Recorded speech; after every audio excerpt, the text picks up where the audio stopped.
Hello, Steve White, Trek Boy 89 for Steve Arts 89. Well, EXO 6, who's been making a name for themselves in the Star Trek realm at least, are for recently releasing a whole bunch of Star Trek 1/6 figures, which are 12-inch figures, so like the old Playmates 12-inch figures, that scale.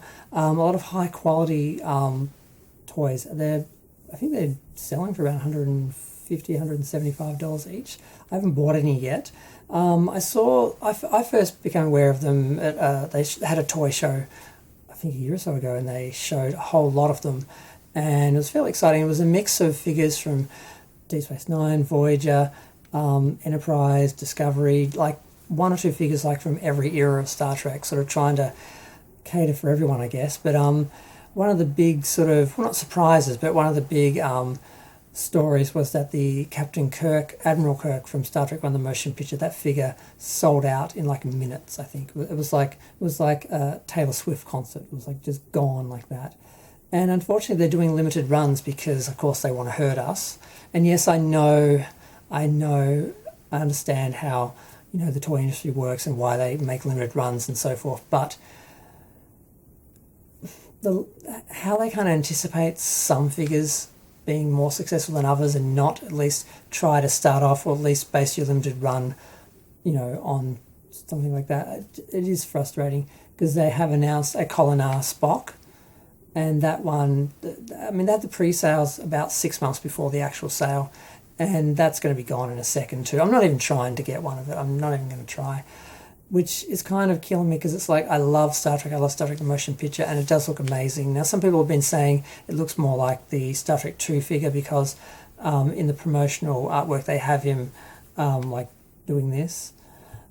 But, you know, obviously he's got the grey neck of the uniform or shirt or something underneath it, whereas in Star Trek 2 the Wrath of Khan he had the white command crew, you know, the regular shirt that you have underneath the red jacket. So it's not the scene from Star Trek 2 the Wrath of Khan where Kirk goes to his quarters. It's definitely from Star Trek 1, although we didn't really see him taking that position in that uniform because he wears that when he comes onto the ship at first, and then he's in a uniform for the rest of the episode, and we never see him in that pose that they have in the promotional art. But it looks beautiful. It almost looks like Leonard Nimoy is really just a photo of him still from you know, the production.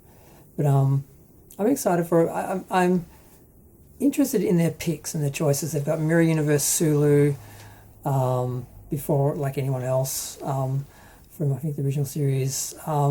They had Seven of Nine, which is not a big surprise. She's the most popular character from Voyager. But they also had Tuvok, and they had I think Archer from Enterprise. I think Discovery they had Michael Burnham and Saru. But they've sort of got one or two figures from each series, and I would much rather they just pick a series and just go from the most popular or most important character down, like, you know, Kirk, Spock, McCoy, or, you know, Spock, just do it that way, because I don't want to invest in a series like this and get like one or two figures from a movie series and then you don't get the rest. And I know they can't just announce like a whole series of 7 figures and promise to deliver them all. You know, in a perfect world, that's what we would have. But yeah, I can't go down this rabbit hole. It's a very expensive rabbit hole, and I don't want to be left incomplete with like 2 characters in the motion picture and that's all they do, or 1 character from Voyager and that's all they do. Because a lot of these companies, they come up with big ideas, make a lot of promises, and don't deliver, and you end up with just these random figures and random ships from these, you know, collections, and you never get the whole set, and it just, as a collector, it's kind of annoying. So I don't know if I'm going to regret this later, because I'm going to have to pay like $500 for them later or something, which is kind of what happened to me with Playmates. I could have got them for like $50 back in the day, or $60 back in the day. Now I'm paying like $150 for them on eBay. But I did finish off my original series. I mean, I don't have Rand and Chapel, because I don't think they did them in 1/6 scale, 12-inch, whatever. But I got all the other characters and Pike. I got a few Next Generation characters, because they didn't do all of them. Because that's another thing, Playmates didn't do that. It didn't finish them either. They did the whole original main crew.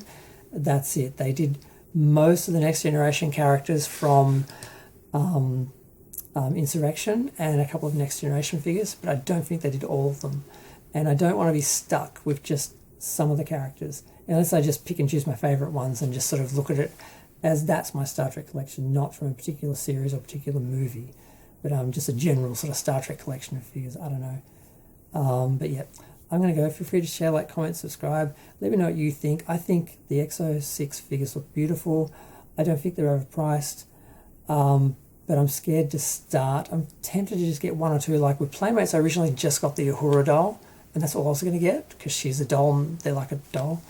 But then years later, I ended up like thinking, I want all of them now. I've spent a fortune collecting them all. So I don't know if I'm going to jump on that train and go down that rabbit hole or not. I don't know. I don't know. Maybe this is my video, is my way of trying to talk myself into it or out of it. I don't know. I'm going to go. Bye.